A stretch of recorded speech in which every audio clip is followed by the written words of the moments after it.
Right, not sure how long the series is going to be or whether I'll end up finishing it, but let's give it a crack. I'll start a new game because I actually did already do a test run through this and the audio messed up, so yeah.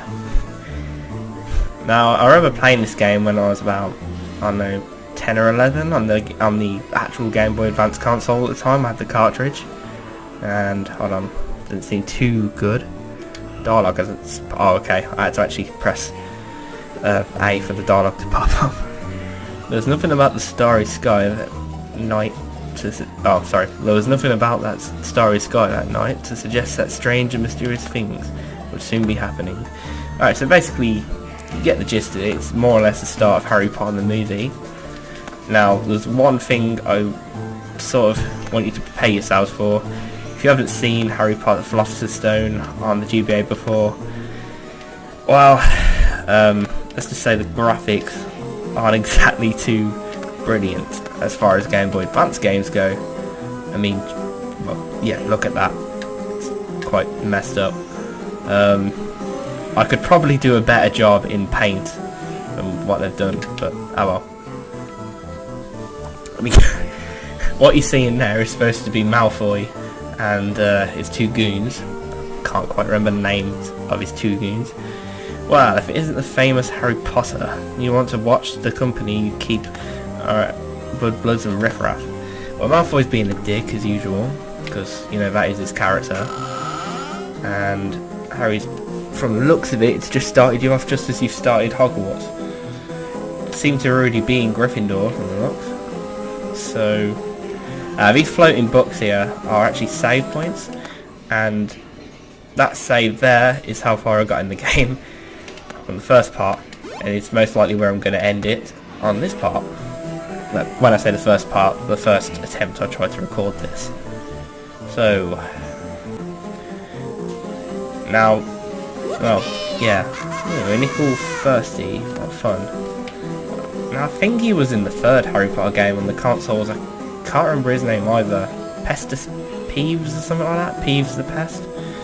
Anyways, now if I can remember straight, I'm pretty sure I have to go into Krill's class. Yeah, Defense Against the Dark Arts class is this way. Trust me, you do not want to lose the NPCs in this, because you'll just get lost for hours if you can't find them. Right, so good day, class. I like how they actually kept the stutter in the text. More or less, you're going to learn the spell Flipendo here. And to do that, you have to do a really annoying, well, for me it's a really annoying minigame, because I'm not good at memory games. This one's nice and simple, right, left, and well, right, down, and left. See, can't even get it right when I'm talking. Impressive wand work, that's what she said. Can't help it. On that assignment, you have learned Flipendo.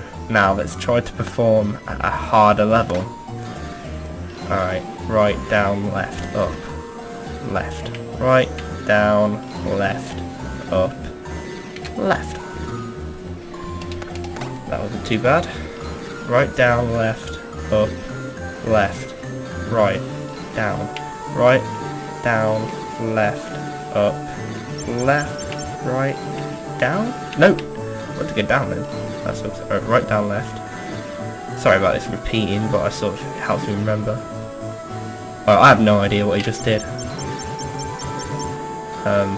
Right, down, left, up, left, right, down, right, down, left, up, left, right, down.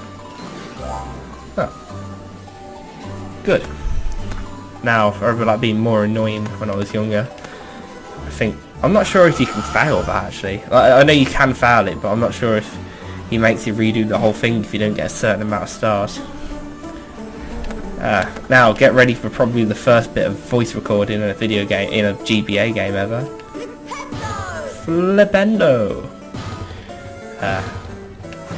He doesn't say it. Well, I don't know if he says it later on in the game, but he doesn't seem to say it ever again during this little part for some reason. And how the heck did I get past that? Oh yeah, you get these like hand switches over here. During this challenge, you will encounter a switch. Yep. So these things you can just cast Flipendo on. Well, they're pretty much done.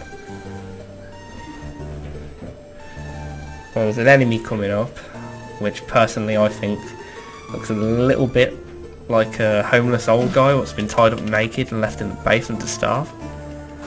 Like seriously, like the best graphics I've seen in this game are probably the asses on them things. Crap, stay with me. I mean, is it legal to throw a student into a basement with a bunch of man-eating old people?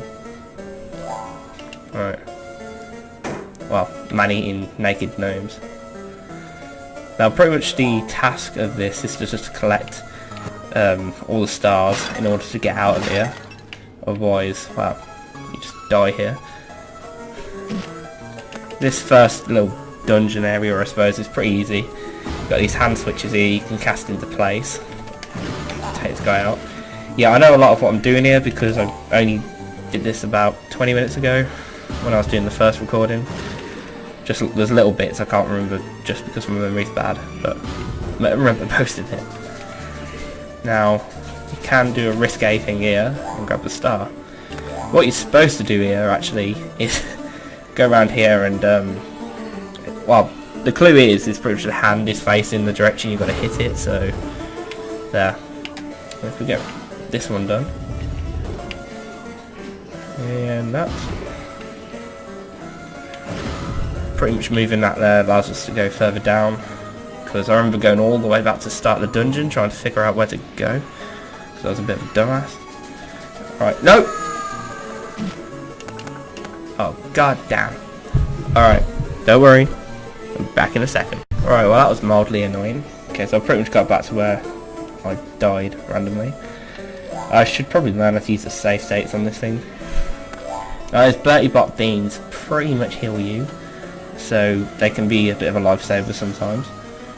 Now then, let's move on to the next part. Don't need to read any of these just because I know what I'm doing. And they're sort of generally kind of self-explanatory most of the time. Alright, down here. Crap. Oh, I forgot that. I actually forgot about this part. Alright.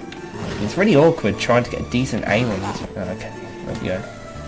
Can I do anything with this bucket? Yes, I can. See, I think the first time I did this, I hit that on accident while aiming for this damn thing. And it looks like it's twitching its hands up and down, so I'm going to get out of here.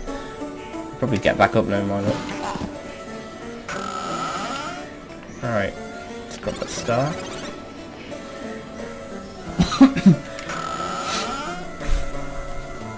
And that is pretty much the first area cleared. So, as I said before, it's pretty easy, as long as you don't do a jackass move like fall down on one of the holes. Now, if there's one thing Nintendo loves to put in their games, it's breakable pops. You can get some help from them sometimes. I don't know if the founder of Nintendo ever had some sort of like psychological, traumatic like experience with pots as a kid, but there just seems to be a lot of breakable pots in most games.